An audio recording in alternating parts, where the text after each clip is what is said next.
Hello दोस्तों, आज हम बात करेंगे 2024 बेस्ट एसआईपी प्लान के बारे में, जो कि अगर 2000 से 2500 रुपया अगर एसआईपी करनी हो तो हम कौन से फंड में एसआईपी करें जो सबसे बेस्ट रहेगा।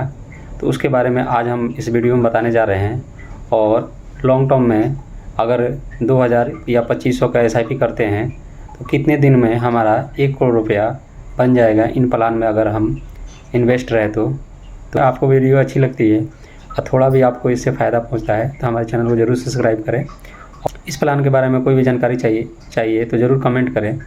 तो अब चलते हैं वीडियो की तरफ। तो देख सकते हैं हम आ गए हैं ग्रो ऐप पे। तो हमें कौन सा फंड हमें चूज करना चाहिए। अगर आप मान के चलो 2500 का एसआईपी करते हैं या 2000 का एसआईपी करते हैं तो आप एक फंड में ना करके आप क्या करें कि कम से कम 500 का, अगर 2500 का एसआईपी है तो 5 फंड लें, और 2000 के एसआईपी कर रहे हैं तो आप 4 फंड लें। अगर आप 1000 रुपये कर रहे हैं तो भी कम से कम 2 से 3 फंड लें। तो हम बताने जा रहे हैं 2500 के हिसाब से हमने 5 फंड जो कि हमने सेलेक्ट किया हुआ है। इससे क्या होगा कि आपका थोड़ा रिस्क कम हो जाएगा। इसलिए अगर एक फंड में आप इन्वेस्ट रहते हैं तो उस एमसी के बारे में कोई गलत खबर आती है तो क्या होता है, कुछ दिन तक वो फंड अच्छा प्रदर्शन नहीं करते। तो इसलिए हमें कम से कम 3 से 4 या 5 फंड में रहना सही रहेगा।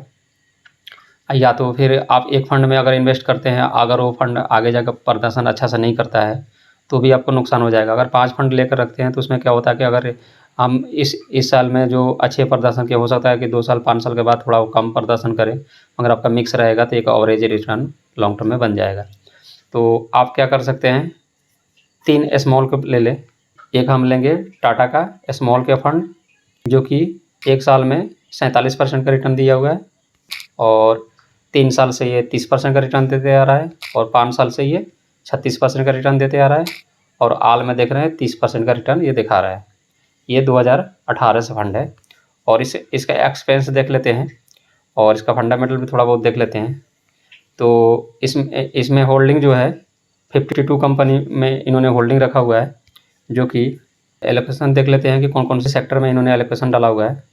तो देख सकते हैं यहाँ पे ये सारी केमिकल में इन्होंने डाला हुआ है 14%, जो कि केमिकल अभी क्या है, गिरा हुआ है और सही से प्रदर्शन नहीं कर रहा है, मगर आज नहीं कल तो प्रदर्शन करेगा ही।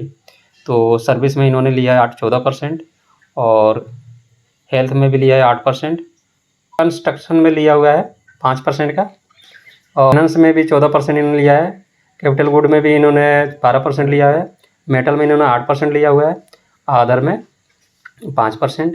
नहीं, एलोकेशन बहुत अच्छा है। आईटी में भी इन्होंने 5% लिया है। इस जो भी सेक्टर बहुत अच्छी पकड़ी हुई है, इसलिए मैं इसके बारे में बता रहा हूँ।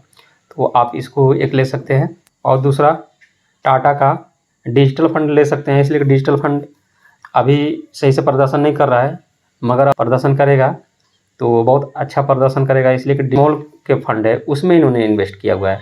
तो ये जब ये चलेगा तो बहुत ही अच्छा रिटर्न बना कर देगा। और देखा जाए तो रिटर्न कोई ख़राब नहीं बनाया हुआ है। देख सकते हैं 1 साल में 43% का रिटर्न है, और 3 साल में 14% का, इसलिए कि अभी प्रदर्शन नहीं कर रहा है।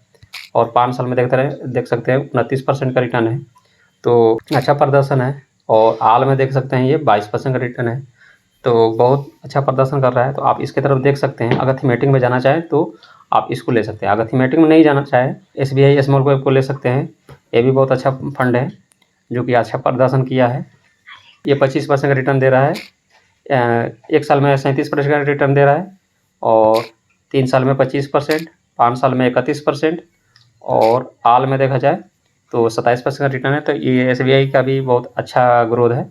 और इसका भी एक्सपेंस देख लेते हैं कितना लग रहा है इसमें। तो इसमें भी 0.63 का एक्सपेंस लग रहा है, तो इसका भी एक्सपेंस ठीक है, ना ज़्यादा कम है ना ज़्यादा ऊपर है। होल्डिंग तो इन्होंने 55 स्टॉक में इन्होंने इन्वेस्ट किया हुआ है। किस सेक्टर में एलोकेशन है देख सकते हैं। इन्होंने सर्विस में 17 लिया हुआ है, कंज्यूमर में इन्होंने 14 लिया हुआ है, फाइनेंस में 14 लिया हुआ है, कैपिटल गुड में इन्होंने 12% का लिया हुआ है, और केमिकल में 10% का लिया हुआ है, मेटल में 5% का। आप अगर देखना चाहें तो खुद भी देख सकते हैं, ये एलोकेशन बहुत ही अच्छा है। तो इसलिए मैं इस फंड को एक लिया हूँ और सन भी बहुत अच्छा कर रहा है। और दूसरा नंबर ये SBI का फंड है।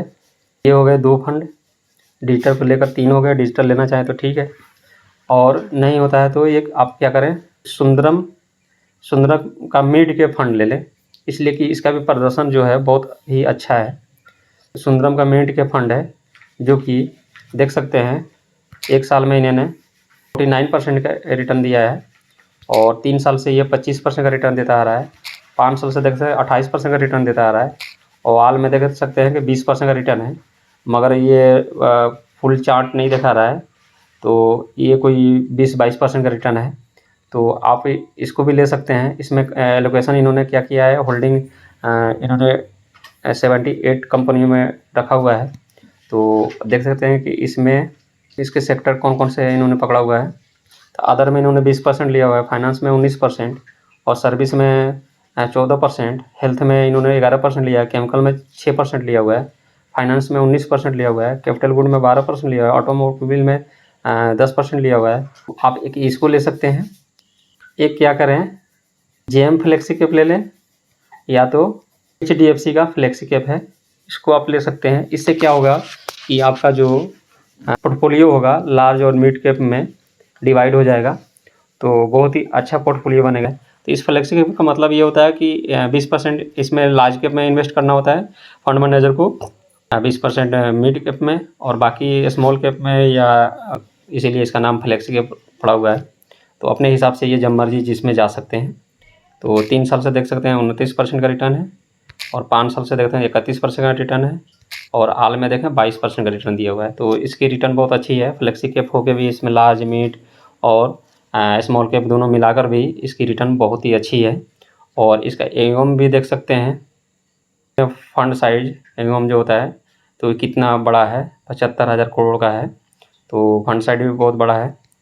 तो इसमें एलोकेशन देखना है तो हम चलते हैं एलोकेशन पे। तो देख सकते हैं इन्होंने सबसे ज़्यादा फाइनेंस में लिया हुआ है, अदर में 23%, फाइनेंस में 23%, हेल्थ में 12%, ऑटोमोबाइल में 7%, टेक्नोलॉजी में 7%, और कैपिटल गुड में 12%, और सर्विस में 7%, और केमिकल में 6%। पुरानी कंपनी है, जो भी कंपनी मैं बता रहा हूँ इसमें सारी पुरानी कंपनी, नई कंपनी को नहीं ले रहा हूँ, इसलिए कि दो से मार्केट गिरा है उस वक्त से तुम सारी कंपनी फंड अच्छे कर रहे हैं, मगर ये जो भी फंड है ये सारे पुराने हैं।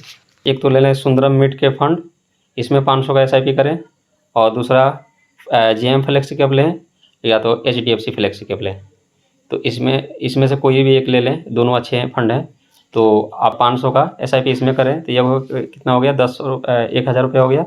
और क्या करें आप, टाटा स्मॉल कैप ले लें, और SBI स्मॉल कैप ले लें, और टाटा डिजिटल एक ले लें। तो ये हो गए 5 फंड हो गए। तो अगर 2500 का SIP करना है तो ये 5 फंड ले लें। अगर 2000 का SIP करना है तो डिजिटल अगर पसंद है तो ले लें, इसलिए कि सेक्टोरियल फंड है तो आप इसको ले भी सकते हैं। अगर नहीं पसंद है तो इसको ना लें, तो 2000 का भी SIP कर सकते हैं। अगर 2500 का SIP करनी है तो आप क्या कर सकते हैं कि एक और कोटक स्मॉल कैप ले सकते हैं, या तो निप्पॉन इंडिया स्मॉल कैप ले सकते हैं। तो आप इस 5 फंड का पोर्टफोलियो बनाएं और बहुत अच्छा रिटर्न मिलेगा, इसलिए कि इनका रिटर्न जब से ये फंड है बड़े अच्छे रिटर्न देते आ रहे हैं। जो भी फंड मैंने बताया उसमें 20% से ऊपर का रिटर्न है, 20-22-25% का रिटर्न है। तो 30% का उन फंडों ने रिटर्न दिया हुआ है। तो हम एक बार SIP कैलकुलेटर पर आपको बता देते हैं कि इन कंपनियों ने 1 करोड़ बनाने में कितना टाइम लगाएंगे। हम लोएस्ट रिटर्न लेकर चलेंगे उन फंड का 20% का। तो हम SIP कैलकुलेटर पर चलते हैं।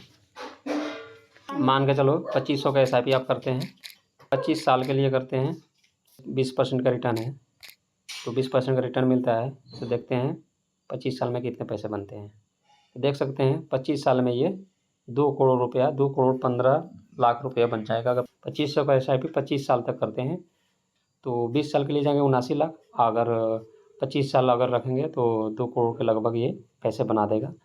अगर इसी तरह मार्केट चलता रहा, 22-23% का रिटर्न मिल गया, 22% का रिटर्न मिल गया, देख सकते हैं मैंने 22% लगाया और सबमिट करते हैं।